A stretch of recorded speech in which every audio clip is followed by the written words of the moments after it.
was a lad, we didn't have no 3D graphics, we didn't have no stereo sound, we didn't have none of this cheap Canadian content. We had to survive on what we had. Games. Pure, simple, and Oh no, grandfather. This is the 21st century. This is where it's all at. Stereo sound, 3D graphics, rich color, and believe me, you're gonna have a blast. What's up, guys? How you doing? Welcome to Donkey Kong Country, up first on Channel 84 Winnipeg. When this game came out in 1994, nobody had ever seen or heard anything quite like it. And here we are, Donkey Kong Island, aptly named because the mountain looks like DK's head. And our first area is Kongo Jungle. And appropriately enough, we leave Donkey Kong's house. So I've actually got a bit of a story about this game before I actually first got it. Back in 1994, about a month before the game was released, that actual date was November 21st, 1994, I actually got my hands on a making of Donkey Kong Country VHS tape, which was pretty cool because, at the time, I had never seen anything like it before, and it was nice to learn a few tips and tricks and get some insight from the staff at Nintendo of America. For those of you who haven't seen it, the video is basically following the exploits of some guy who wanted to get the inside scoop about what Donkey Kong Country was all about, so he goes to Redmond, Washington to interview the guys at Nintendo of America. Guys like Ken Lobb, Tony Harmon, Dan Owsen, Henry Sturgey, Isaac Marshall, and a lot of the development team.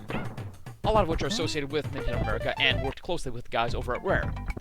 So anyway, during the course of the video, this guy is being offered bananas by everybody on the staff. Ken Lobb offers him one, Henry Sturgey offers him one, and the cafeteria worker, he's got a big thing for bananas. He's got this big, thick Jersey Shore accent. He's like, well, today we got the cream of banana soup, the banana peanut butter sandwich, fried green bananas, bananas au gratin, and so on and so forth. We get it. It's Donkey Kong. He's a monkey. He likes bananas. Enough already. Jeez. Okay, aside from all the references to bananas and how everyone was just eating the damn things, also in that video, this guy who was doing the interview actually, he had an interview with, over the phone, with Tim Stamper from Rare. Because back in the day, Rare was actually, I'm not sure if they still are, but, Rare was stationed in Twycross, England, and Tim Stamper actually got the inspiration to get the models for Donkey Kong and Diddy Kong by, oddly enough, going to the zoo. Okay, I think it's about enough of the video talk, so let's talk about the game. It's awesome. I mean, just look at it. So textured, the background. Awesome music. And enemies up the wazoo. Oh, look at that. Another medallion. So over the course of the game, I'm going to be collecting these Animal Buddy medallions. If you collect 3 of them, you go to a special bonus game in which you can get some extra lives by collecting 100 or more over a 100-second period. And of course, with each one brings its own challenges and whatnot. And there are like hundreds upon hundreds of bonus rounds throughout the entire game. As you just saw, I found a hidden one right there. And there'll be a lot more. Oops. Gotta jump from the tree. There we go. I'm actually looking very forward to playing the Frog Medallion game because Winky the Frog is probably one of the most badass animal buddies you can find in the entire Donkey Kong Country universe. And now for a very popular reoccurring minigame. Keep your eye on the screen and watch for the last one the balloon stops on. I don't know why I did that, but I win. As expected, both Donkey Kong and Diddy Kong have their own little victory animation and defeat animation. Speaking of victory, level's done. And now, before we go to the next level, it's time for some comic relief. We're gonna go visit Cranky's cabin. Now, for those of you who may not know, Cranky Kong was actually the original Donkey Kong in the 1981 game. Not sure how that works, but this guy's a hoot. He will go on and on about the old days and how he felt that games were games and that all this 3D modeling and stereo sound is just too rich for his poor old eyes and ears. So let's see what he has to say. who told you I was here? Was it that obnoxious Funky Kong? The old games were far harder when I was a youngin'. There's actually a little bit of truth to that. We used to play for hours on a single screen game and think we were lucky. And we were. You wouldn't last 2 minutes in a real game. Dude, having just LP'd 2 Mega Man games, I beg to differ. I can get through TK Country with only one life. Easy. Is that a challenge now? I'm talking about when games were games. No, man, you're just rambling on like an old fool. 3 lives and 3 continues. That's all we had. I know. I've been there. I've played that. The craft of Croctopus courses Quacker Collectibles and Coral Capers. Zinger sports spikes on their backs. You can't jump on them unless you're riding Winky. Oh yeah, that's another thing. He actually offers some good advice. I could sit here and rock all day, especially if you two leave me alone. Well, you don't have to be a complete dick about it, Cranky. I guess I'll just leave you to, well, be cranky. After all, I think I can find a little bit of fun in this cave called Reptile Rumble. Oh man, I actually love the look of the cave levels in this game. Absolutely awesome. So much texture, so much color. Now, I get the feeling I'm forgetting something.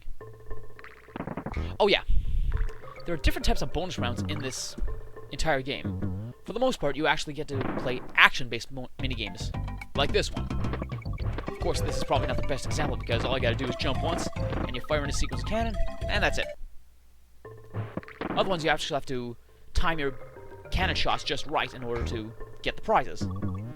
More often than not, in action sequence games, you get prizes like golden letters, or free lives, or big bunches of bananas. Nothing really that stellar. And then, as you also saw, there was another one where you had to match 3 of a particular kind to win that said prize. That one's going to come into play a lot later. More frequently, I should say. And then, of course, there's the pick a barrel and find the hidden item, as you also saw me play. Oh, looky here. A swordfish medallion. Over the course of this Let's Play, I'm actually going to play at least 1 round of each of the Animal Buddy bonus games. You know, just to show it off. And we are just rocking and rolling. The cave is done, and now, into the drink we go. Now, Cranky did mention something about the Croctopus holding valuables in each section you find them in. What's a Croctopus, you may ask? Well, contrary to the name, it's not some hybrid of an octopus and a crocodile. It's just a plain old octopus. The first one's pretty easy. There's a banana to indicate a hidden wall. And a bunch of bananas. So, let's get on out of here and be on our way. At the same time, this level introduces us to our swordfish buddy, On Guard. He swims incredibly fast, and he can kill just about every underwater enemy imaginable. Unfortunately, the Croctopus is not one of them. I don't know why. You'd think he'd be able to kill it. But that's no big deal. At least On Guard speed will let you get past the Croctopus without taking any damage. Sharks, on the other hand, no problem. Yeah, I gotta say, of all the animal buddies in the Donkey Kong Country universe, On Guard is one of my absolute favorites. In fact, what's better than On Guard? 2 of them. That's right, this level is actually extremely generous and gives you access to 2 On Guards. And more sharks. Oh, look here, another hidden wall. And by the looks of things, it's another ostrich medallion. One more, we get to play that bonus game. Okay, so I think that's 2 rhino, 2 ostrich, 1 swordfish. And we're getting pretty close to the end. All we gotta do is get to this swimming school of fish. And watch out for this sucker, Clambo. Another enemy that is immune to On Guard's poker. But whatever, we're done. Alright, we're actually getting pretty close to the end of the area. And our next stop is Funky Flights. Funky allows you to get to and from places on the islands. Let's check out his business and see what he's about. Whoa, dudes! My name's Funky Kong! My bodacious jumbo barrel can launch at any point on the island! Most unfortunately, it can only send you to a place you've already been to. Which is a complete and total bummer, let me tell you. Indeed it is. But we can still give you a display of what you do. Hop on in, and you go right to the map screen. And just like he said, only places you've been to, so back to the jungle we go. The only other benefit is, when you're in the jumbo barrel, you actually move a lot faster on the screen. Not that it's anything special, but It's nice. And now, time for Barrel Cannon Canyon. Oh, and did I mention this music kicks ass? Just give it a listen for a little second.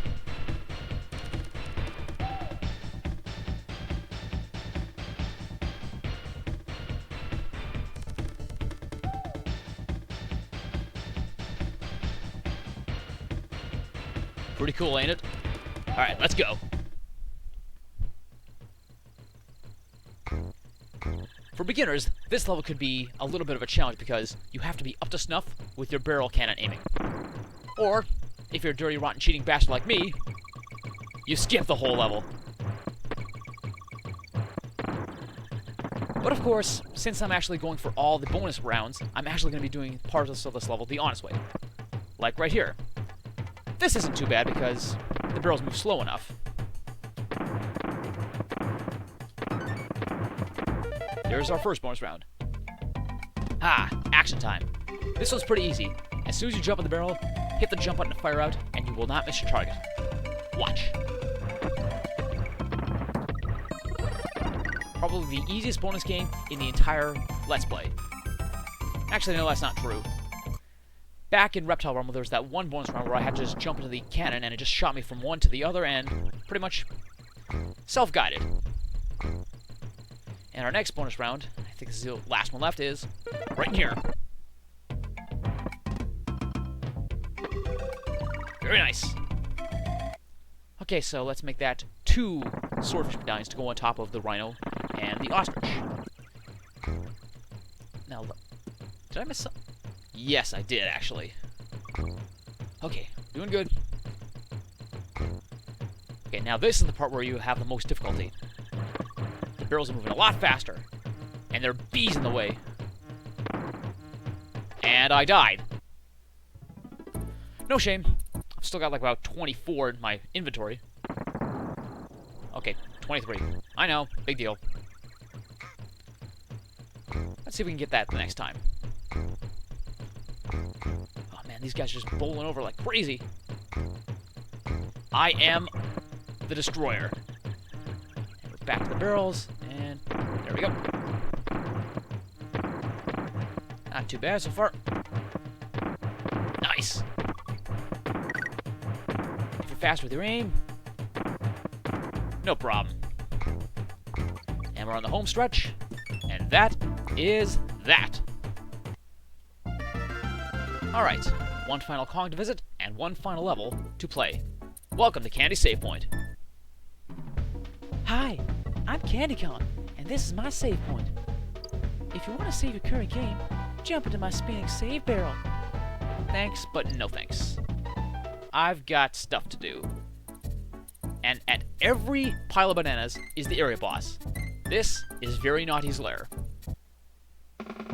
Quite a simple boss, too. It's just a gigantic beaver that hops. He doesn't really have anything else as far as tasks go, but every time you jump on him, he jumps a little bit further and a little bit faster. 5 jumps! And he's toast. And just like that, we get ourselves the big banana, and Kongo Jungle is done.